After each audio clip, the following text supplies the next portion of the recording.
Welcome to Jesus in Politics, a Foursquare Perspective. This podcast isn't just a sequence of discussions. It's a dedicated companion for pastors and leaders who navigate the challenging waves of faith and politics. We are a few Foursquare pastors who are experiencing what you are week to week. These are not easy times. As we delve into the rich tapestry of our faith's beliefs, ethos, and history, we aim to unearth enduring wisdom for today's complex political landscapes. Our goal is to follow in Jesus' footsteps in the public sphere, providing support as you lead and care for your community. Well, welcome to the initial episode of Jesus in Politics, a Foursquare Perspective, or Foursquare Perspectives. That's right. Yeah.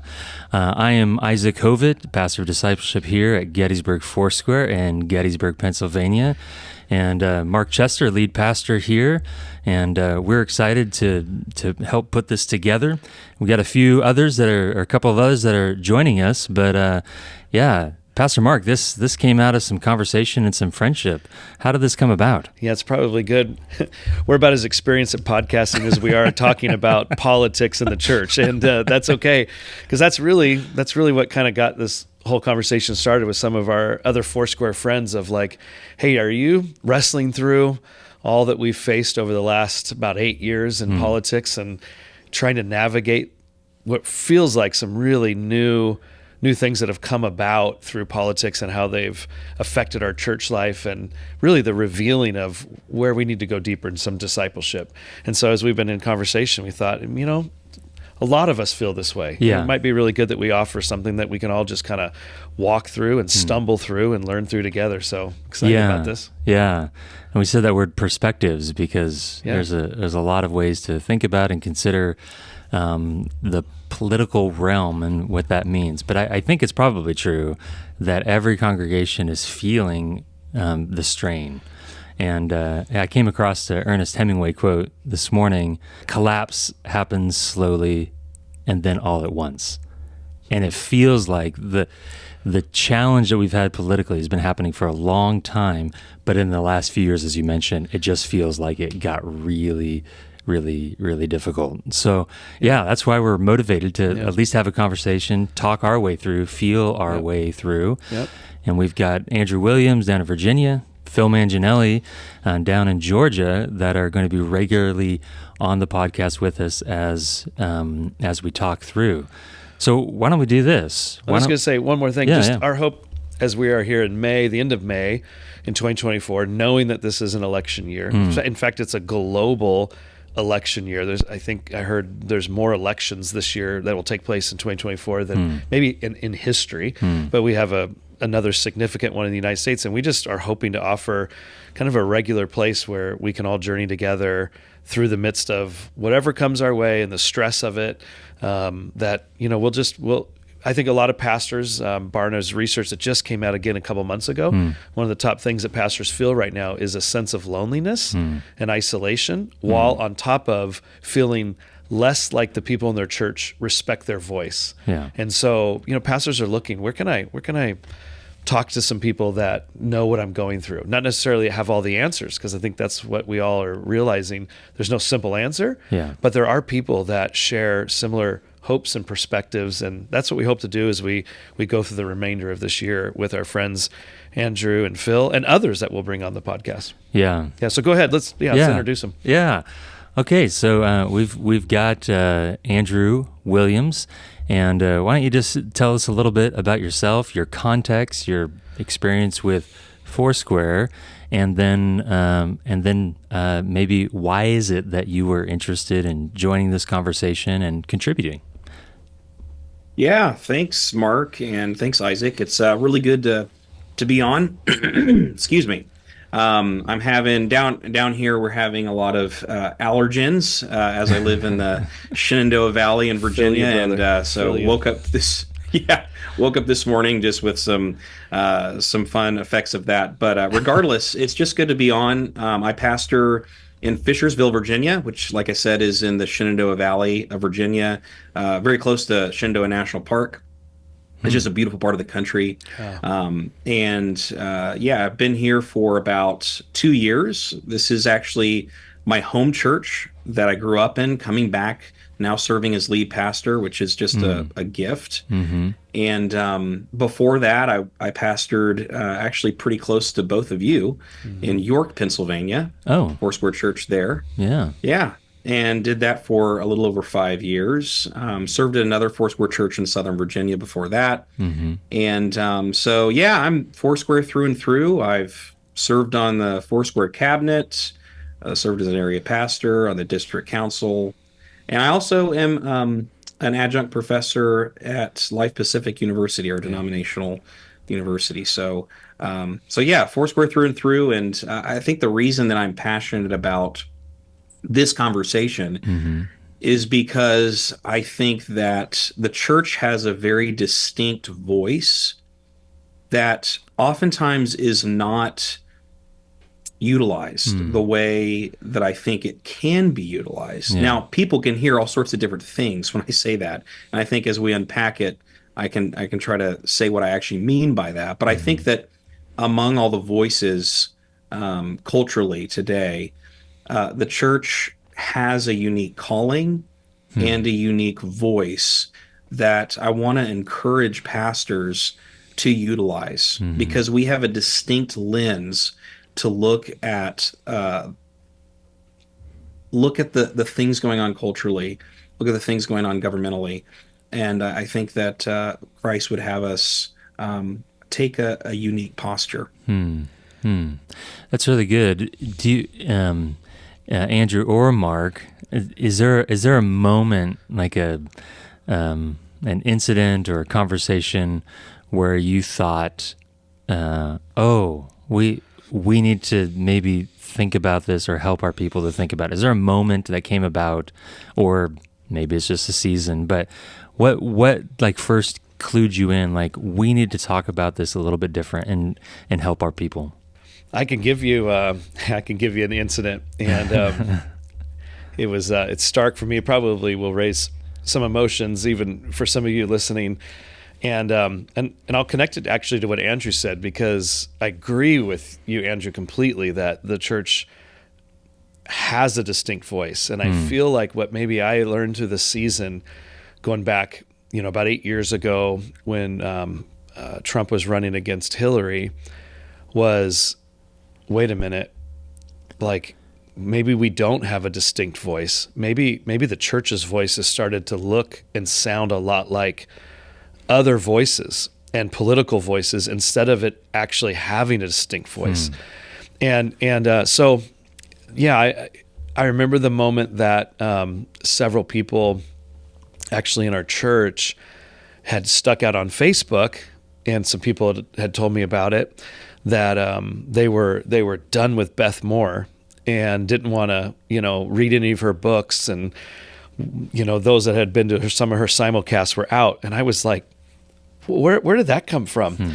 Like, Beth Moore, from what I've always heard, and I'm not a huge follower, but I'm like, she's pretty solid, and I've always appreciated things she said. And so I started looking up, and she had tweeted out something that had become hugely controversial. And quite honestly, for me, wasn't that controversial. And she just had said, and maybe in a later podcast we talked about this, I might even quote it, but basically, in other words, she said that she was concerned with the passion and the excitement to a degree of almost blindly following, at that point, President Trump, to at the detriment of just the church really thinking through itself distinctively. And she made a comment about both sides. I don't think we should follow either Trump or Biden, but that we need to make sure that we are really keeping our eyes on Jesus and the gospel. And the backlash from the right,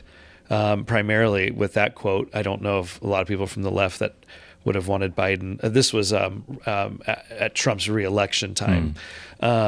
Just really caught me off guard that Christians would take a comment to me that was like, well, yeah, isn't that right?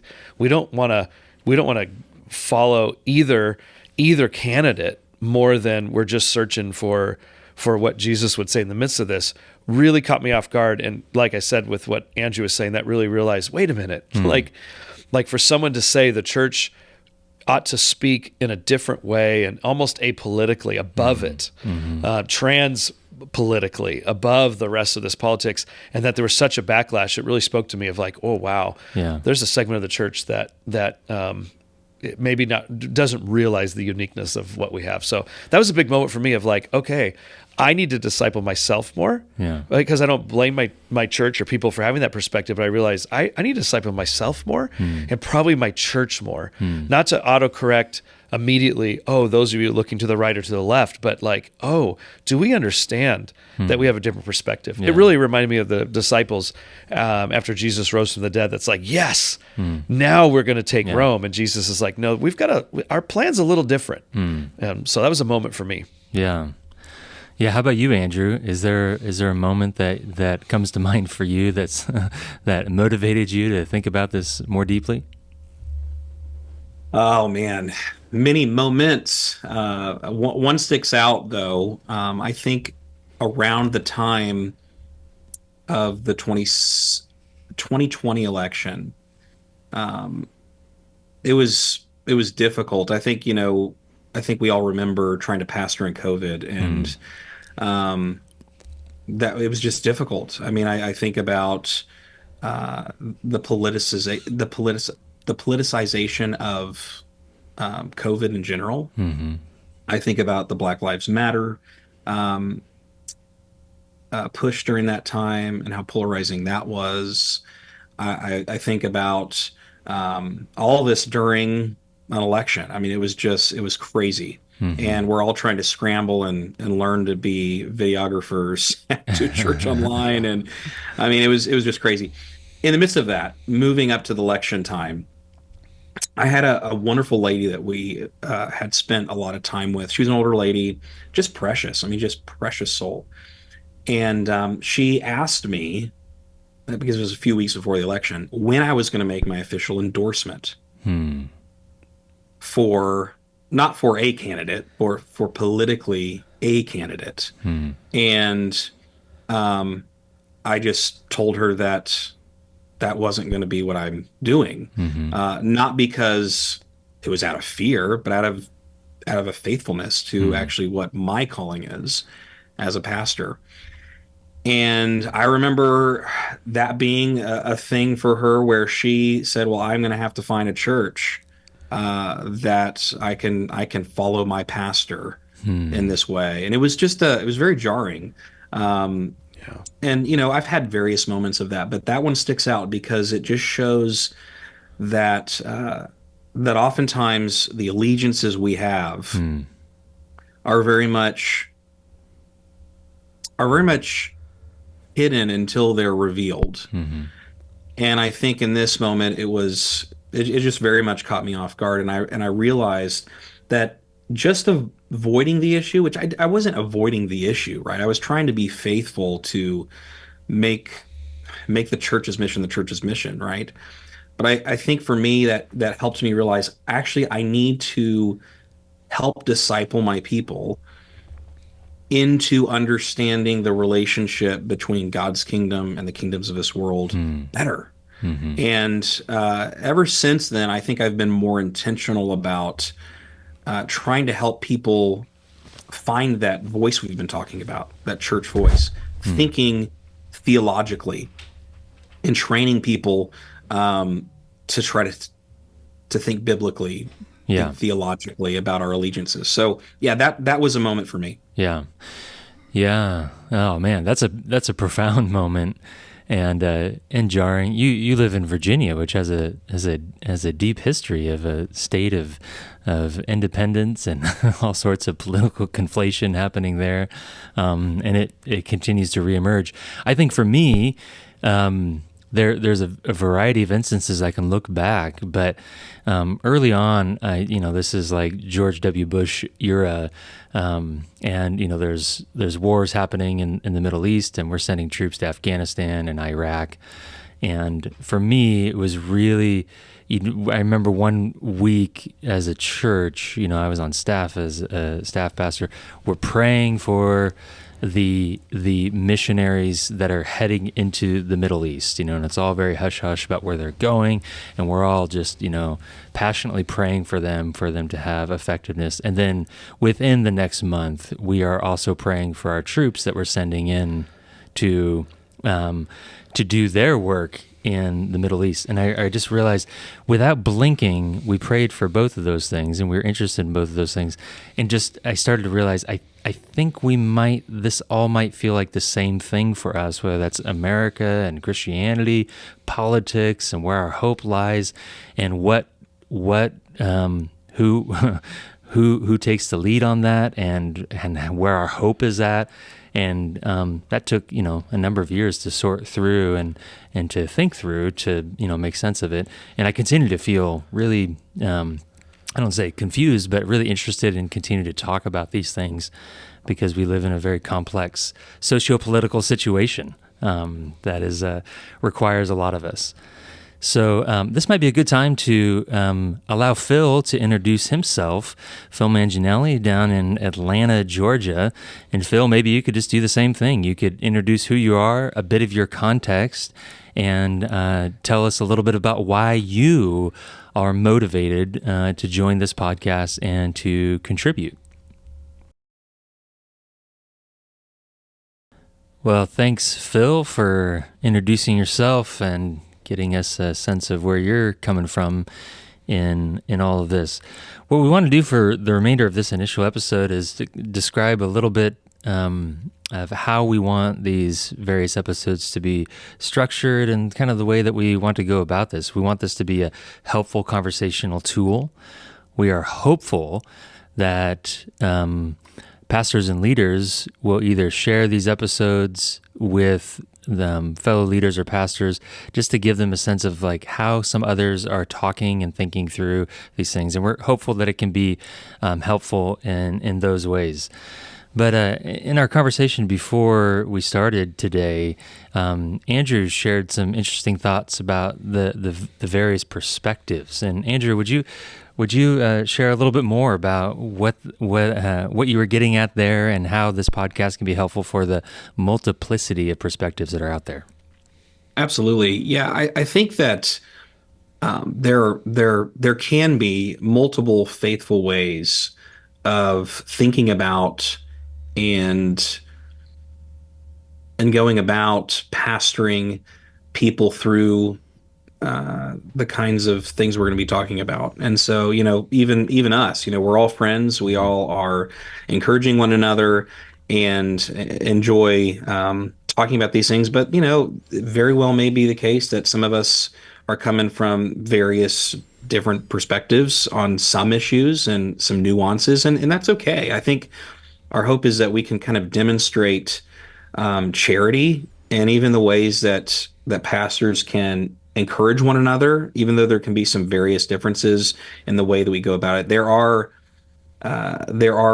faithful ways of going about it. So we're planning to even just model the ways that we can agree to disagree on certain issues, but at the same time, I feel confident that even in our conversations, we can offer various faithful ways of going about and thinking about and talking about and approaching how to deal with politics, how to deal with the kingdom of God, and how to be faithful to that. And so, yeah, some of us maybe come from diverse perspectives, and that's I think welcome here. And hopefully that'll help various pastors find faithful ways. I think that's one of the antidotes in this. Don't you think, Andrew? Like, there's a pressure, at least I feel, that, man, I need to have a really good answer for that question somebody just asked.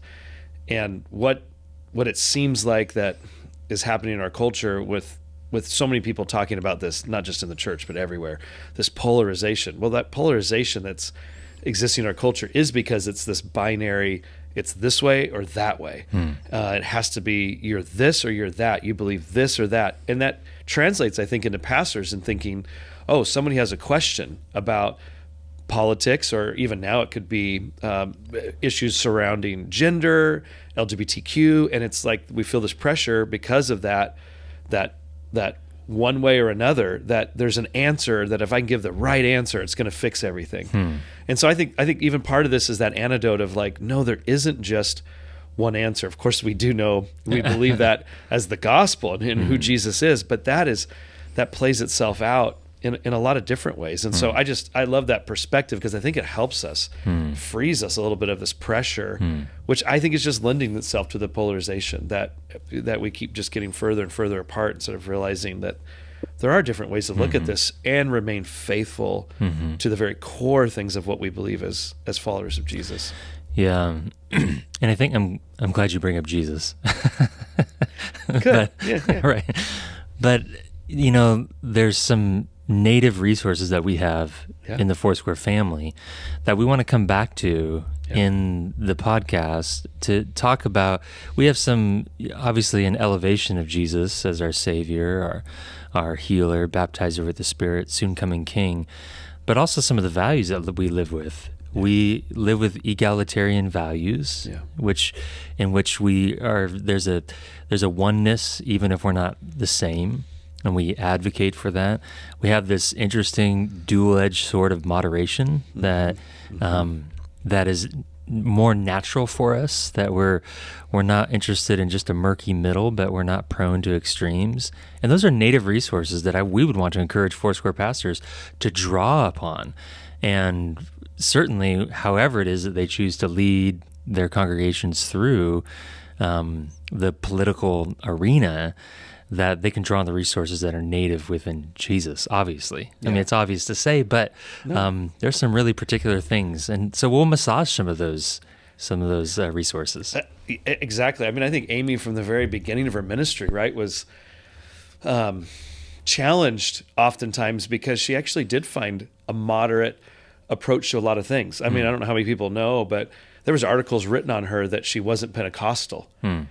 Is Amy actually Pentecostal? Because she was the church is experiencing all sorts of charismatic renewal and some of those outward signs of that, and yet she wouldn't get pushed too far to one side. And so people would challenge her on that. And if you think about it, even today, I mean, she would be praised by people that we consider politically maybe on the left of like the care that she gave to the poor and the food that she was giving out during the times of post of the Great Depression, and I mean just the social gospel that was so integrated, while at the same time this conservative in theology and Jesus centered theology and miracles and God's word is God's word. I mean, she was really finding this balance in between. So I think it's a great point that this is our heritage.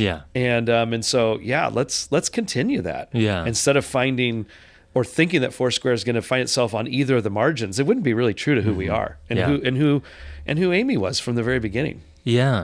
A question for Andrew, as we're on this point. We are committed to worldwide interdenominational evangelism. Andrew, how do you think looking at other movements or denominations might be even helpful for us as we consider the political realm?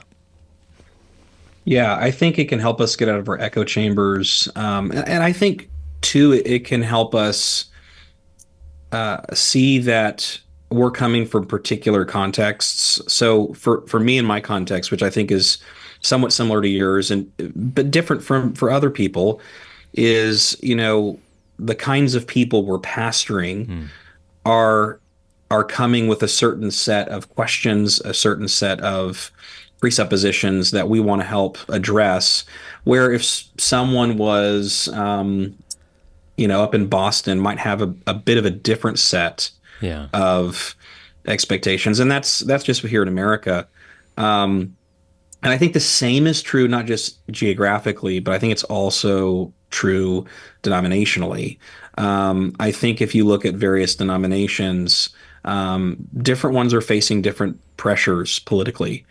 And I think that as the body of Christ, it can be helpful to see that there are faithful and unfaithful ways of dealing with dealing with these set of questions. But I think that one thing that helps me is look at other movements, other denominations, is to realize that there's a pressure no matter what context you're in. There's a pressure from the left, the right. There's a pressure on the Church of Jesus Christ to become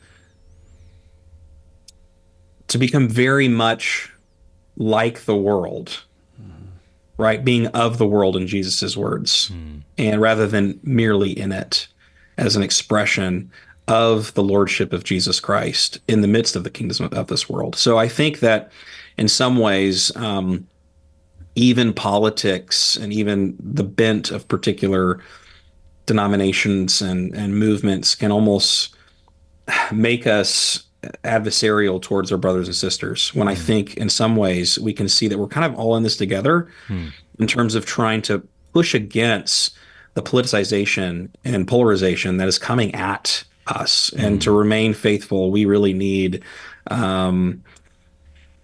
each other to help begin to point out each other's blind spots, and I think that's helpful. Yeah, I think it's really good to look beyond ourselves to be able to have a sense of how to navigate. And I'm thankful for our heritage, that's a great word, Mark, that we have a heritage that we can draw upon. Well, as we go through, there's basically our future episodes. We want to break up into essentially 3 chunks, and this framework just helps us to think about how to be ambassadors in this world. And props to Cody Whittington who suggested this as a basic framework. I think it's really helpful. Each episode we want to make some cultural observations, and we see what's going on, and we see the challenges around a particular issue in the political realm, and then we want to biblically, theologically frame or reframe that issue. And so we hope to provide some sort of perspective that helps people to think through a reframing or framing of this issue. And really look forward to hearing from each of you on that. As I've listened to each of you talk, you have some really great insights theologically and biblically that could be so helpful. And then we hope to conclude with ideas of engagement, how to either lead people, resources or ways to lead yourself through these various issues. But we hope that bit by bit, there can be an honest acknowledgement of the cultural realities of things that are happening within our society. We hope that we can reframe those or frame those from some sort of biblical perspective. And as Andrew and Mark had mentioned, there's multiple perspectives. But then we hope that people can go away with some ideas for how to engage. So we want to keep that our basic framework for engagement, and think that as we do, we'll gain some traction. Yeah, and I know our plan right now. We have some guests already in mind, and some that have even said yes. And so we're going to try to grab pastors from different places and different contexts. Like Andrew said a moment ago, someone in Boston is going to be a little different than Central Virginia, where he's at. And partly that's why we're great to have you, Phil, because you're down in Atlanta, in the South, but also in a major urban area. And then we'll bring other Foursquare pastors, and maybe even through our own little networks and relationships, we might be able to find some pastors that are not in Foursquare. But I mean, our goal is to really help resource primarily right now Foursquare pastors. So the more perspective we can get from that, I think the better. Yeah, that's the better. Well, we're drawn to a close. Our next episode, we're going to talk about, Mark Sayers brought this kind of, talked about moving from an era of anxiety to an era of anger, and some of the nuances within that. So we'll explain that a little bit more next time. So excited about that. Yeah, exactly. Yeah, moving to an era of anger. Era of anger. Sounds so much better than anxiety. That's right. I'm not sure. That's right. Yeah. Andrew, any final thoughts from you before we wrap up this episode?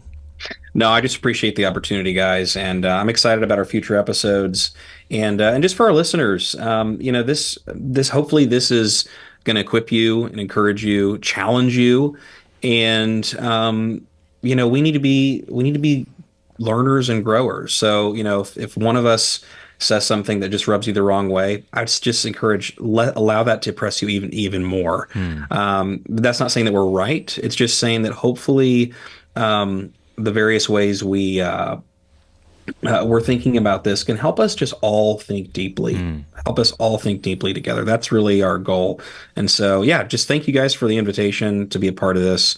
And for our listeners, thanks so much for listening. We really look forward to taking this journey with you. I thought about this earlier. I'm glad you brought that up, Andrew. But maybe let Isaac speak to this. He's helping him out more on the technical side, but we want to have some of that feedback, especially since we're really focused on you all as Foursquare pastors and leaders. We want you to be able to speak into it. So I agree with Andrew. Like, maybe we'll say some things that'll push on you, and that's great. But we want you to push on us as well, and we want to hear from you. We want to include some of that. I know we're doing that at a connection workshop that by the time this comes out will have happened. But we're gonna ask for feedback at that workshop. And I know Andrew's even been doing that in his church. Hey, what are the things that are at the top of your mind as we think about politics in an election year? And so we want to hear from you and hear what you liked, what you disagreed with, what you'd like to hear more of, what we haven't thought about. And so please, like, we're here just learning. I'm learning from Phil and Andrew every time we talk, and so we want to also learn from you. So please send in your thoughts and things that are top of mind for you. Yeah, and we'll make that obvious in the show notes about how people can engage the conversation. But I think that's us for today. We'll look forward to seeing you next time on Jesus in Politics, a Foursquare Perspectives. Nice. All right. I think that's us. Yeah.